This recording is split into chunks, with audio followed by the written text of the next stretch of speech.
Shalom. Shalom alaikum. This Rama Shada Menace. Welcome to Bayathan Broadcast Services, my BBS channel. I want to give our praises to the Most High first and foremost, Yahweh, the Father of Yahweh Shah, the world called Jesus, pre and post incarnate in flesh, and the Father of Abraham, Isaac, and Jacob. Hurricane Katrina, baby. It's been 17 years since that transpired. The last time I did a video about Hurricane Katrina, it was 2 years ago. It was the 15th year anniversary of Katrina. And my argument was back then is that they was gonna use this COVID-19 thing, the hype of COVID-19, so they can circumvent and forget about Hurricane Katrina, because Hurricane Katrina was a natural disaster, a man-made disaster pretty much, that affected the majority of melanated people, the majority of black people. But I knew that no matter how much the news outlets kept talking about coronavirus back then, I knew somehow they was gonna, take the sweet time to acknowledge 9/11. You see what I'm saying? And that's because it affected the majority of their people, of these Edomites. You dig? So basically, we know that they're not going to talk about what transpired 17 years ago, because to them it's inconsequential. In other words, it's not relevant to them, but it's relevant to me and relevant to people like me. Because as you can tell by my accent, I'm from New Orleans, you dig? So a lot of things have transpired since that time, man. Hurricane Katrina, man, was a life-changing event.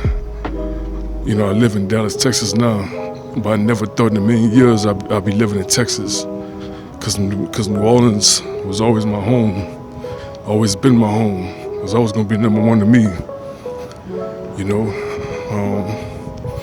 I remember I moved back to New Orleans 6 years ago, back in 2016. And New Orleans, actually looked a hell of a lot better. You understand? It didn't even look like New Orleans no more. It looked like, one of those other big cities, such as Dallas, and that's a good thing. Because one thing I realized about New Orleans, compared to pre-Katrina New Orleans, when I talk about, post-Katrina New Orleans versus pre-Katrina New Orleans. Pre-Katrina New Orleans, the music was better. Music production was better. There was better talent. There was better talented artists pre-Katrina New Orleans. And New Orleans was a hell of a lot more festive. New Orleans is still always gonna be a fiesta city. It's always gonna be a party city. But New Orleans was just completely festive back then. But when I moved back to New Orleans back in 2016 to help out my fellow Israelite brother with his cleaning business,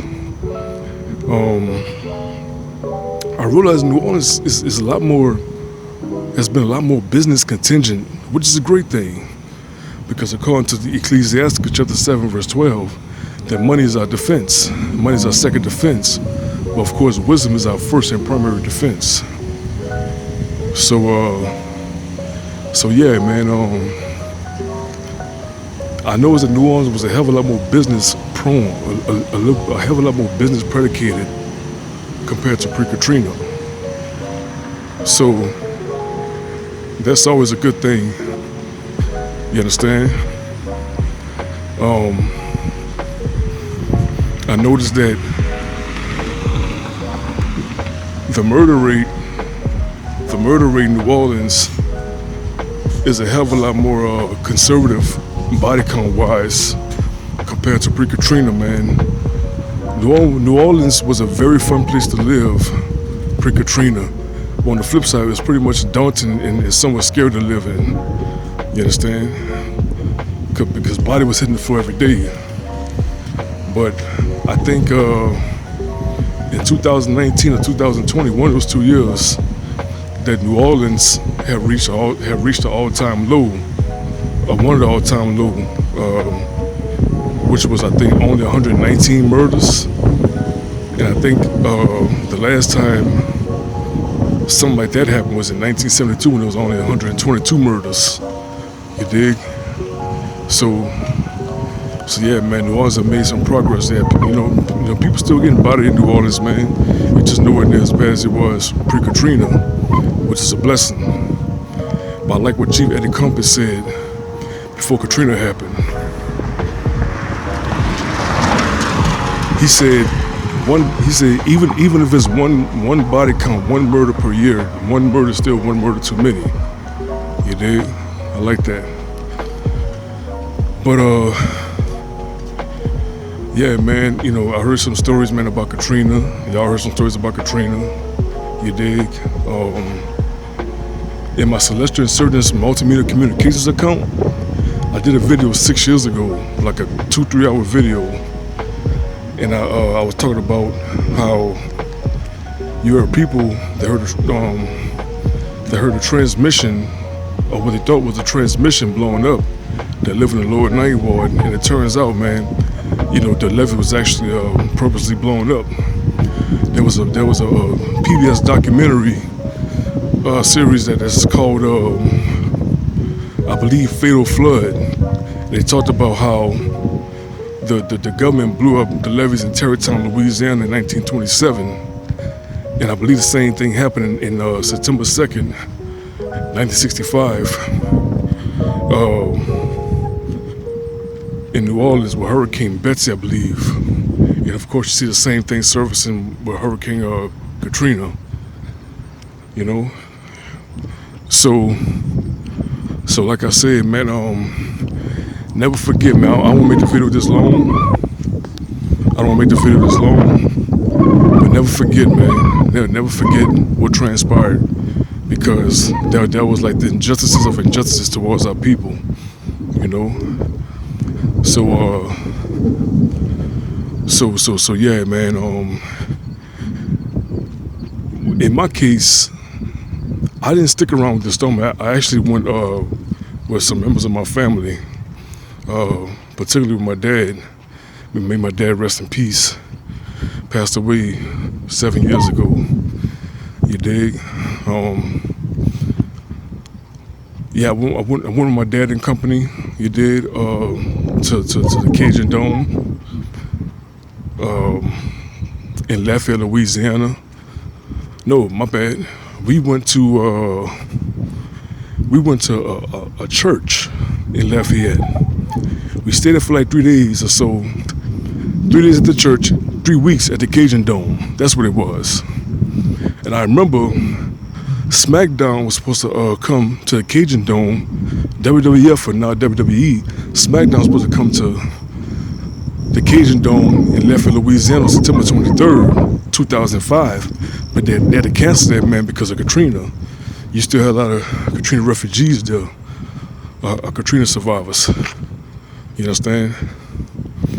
So yeah, you know, I didn't stick around to see the utmost graphic, vile occurrences. You understand? To transpire, that have transpired down there. You understand? When we was in Lafayette, it was still kind of bad, but not as bad. You know, I heard women were still getting raped. I think one of the National Guards was raping the women, if I'm not mistaken.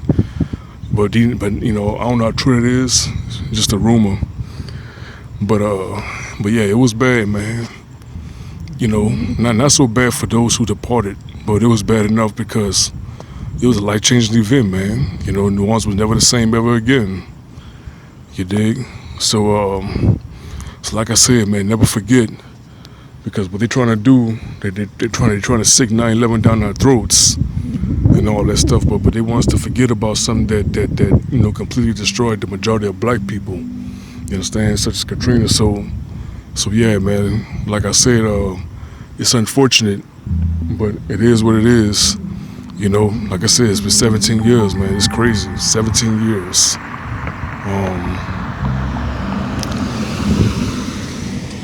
17 years, man. You heard me? And they really try to eradicate, how how important, how consequential, and not to mention how, for lack of a better word, how hellish it was for people down there. You understand? It was something that you think you only see in a movie, but it was a real life occurrence. You understand? And like I said, it was definitely abysmal. You heard me? So like I said, never forget, man. You heard me? Help us to keep the memory of what transpired, to help that they hurt our people. A life-changing event. You dig?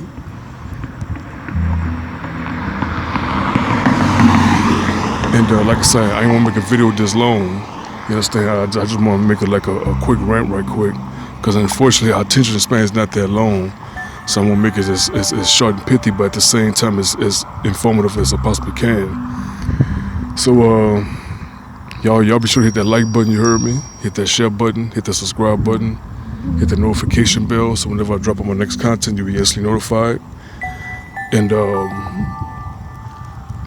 want to say thank y'all, man, for tuning in. You heard me. I appreciate it, and then hopefully y'all enjoyed this message. You understand? And